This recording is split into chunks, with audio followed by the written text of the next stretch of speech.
So I'm gonna read y'all this poem. And fun fact, last time I was here at Eddie's, I was recording my last album, Amena Brown Live. And this is the one poem that did not make the set that night. Because it's not really like a performance piece. It's more of a piece to read, but I can do what I want this evening. So I'm gonna read this to y'all, and there's gonna be a couple of moments that I have to stop and give some historical context. So please follow along as well. I first noticed you when I was about 3. My friend's mom carved and twisted you into rows, punctuated with tinfoil and beads. That was the first time I learned you could swing. I loved you then. Until Grandma tried to get me pretty for church and you would not cooperate. I gotta stop and make a note right here. First of all, my grandma's in this building, so I wanna give some shout outs. My mama and my grandmama are here. Y'all wave to the people. They are here. But because they're here and I'm up here, I'm telling. So I want y'all to know that, my grandma, when she would do your hair, she would say a thing. Some of y'all had a grandma, auntie say to you that you were tender-headed. And I now in adulthood want to go back and question, am I tender-headed or are you hard-handed? Let's just ask the right questions. I'm trying to find out. I don't know. So my grandma's trying to comb my hair, get it ready for church, right? And I'm crying and ouch, everything. She says to me, you listen here. We gonna get you pretty for church here because I done seen many a little boy and little girl cry. Your tears don't mean nothing to me. Yeah, that's a real grandma quote right there. Now, for those of you who are oldest kids, let me tell you how a younger sibling works, okay? So here comes my sister 10 years later, grandma combing her hair. She there, ouch, crying.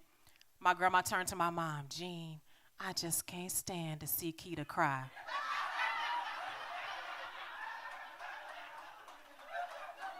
But I thought you had seen so many children cry. What is the difference in 10 years? I don't understand. Let's go back to the poem. Until Grandma tried to get me pretty for church and you would not cooperate, so we greased you up. Branded you with a hot iron comb, you fought and hissed and finally submitted. You laid down. You let us have our way with you, decided to bend and curl like we instructed you, and I felt sorry for you. Maybe you felt sorry for me too. For tips of ears and back of neck sacrificed. Let me stop and make a note right here. Just so you have some historical context for this. So if you didn't get a perm, what you had was called a press and curl. If you wore your hair straight as a black girl and you didn't get a perm, it's called a press and curl. Let me explain to you the situation. Some of y'all gonna be like, this is real? Yes. So the comb is made of iron, okay? This is an iron apparatus now. Follow me, okay? If your mama or your grandma or your auntie did your hair, they put that iron comb on the stove, okay? Heated it up like you would a pot, okay? They put enough grease on you to make you slide down the street. And then they commenced to taking that iron thing and straightening your hair with it, okay? Even these little ones, these ones right here, they would pick them up like this and run the comb through it, okay? Now, my grandma's hairstylist was called Miss Martha. I'm telling it. And Miss Martha be like, baby, that's just steam. Is it? Because since I've been an adult, they have these things called a steam room. Go with me. And when you in the steam room, it's relaxing. Wow, it helps your breathing and everything. It's like a diffuser. When did the steam burn you though, Miss Martha? And how did the steam leave a mark? What? And then on top of that, when they trying to get these little hairs, what they tell you? Hold your ear down, baby. What? So just imagine, you are sitting in the chair, holding on one of the most vulnerable parts on your face while somebody brings an iron apparatus that they heated up in an oven. Put it this close to your skin. Continue. For tips of ears and back of neck sacrificed.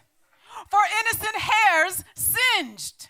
For pain tolerance learned. For curling iron forehead scars. For holding down my ear for the fear that I'd be burned. School started. And I began to resent you. See, back then, high-side ponytails were in. I wanted you to behave the same as the strands of Tiffany or Debbie Gibson, but I realized I was neither brunette nor blonde, that you had no intentions of going along with this. I was angry with you. Forced you against your will, pinning you down, holding you tight, tying you up until it hurt both of us. And I cried because I was pretty sure I hated you. It seemed you were never what I wanted you to be. You would not lay, only stand. You would not blow in the wind, only lean against it. So I decided to get you fixed. For 20 years, I subjected you to concoctions that I hoped would teach you not to be yourself. To convince you for the rest of my life, just be like someone else. I hoped it would teach you that to be yourself isn't okay, isn't enough, that there is a norm and you need to conform, so you did. Until I noticed you, trying to push past who I'd made you into. And for the first time in a long time, I remembered you were beautiful.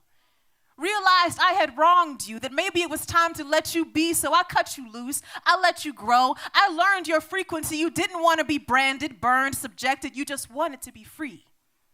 You wanted to teach me how to love, because learning to love my curls would help me to love my bare face, brown skin, round curves, would help me to heal the kind of hurt that a grown woman carries from being a little girl. Loving you is teaching me to love that little girl, and the grown woman she grew up to be. I'm watching you grow. And as you grow, I do too. You remind me every day that we are both beautiful.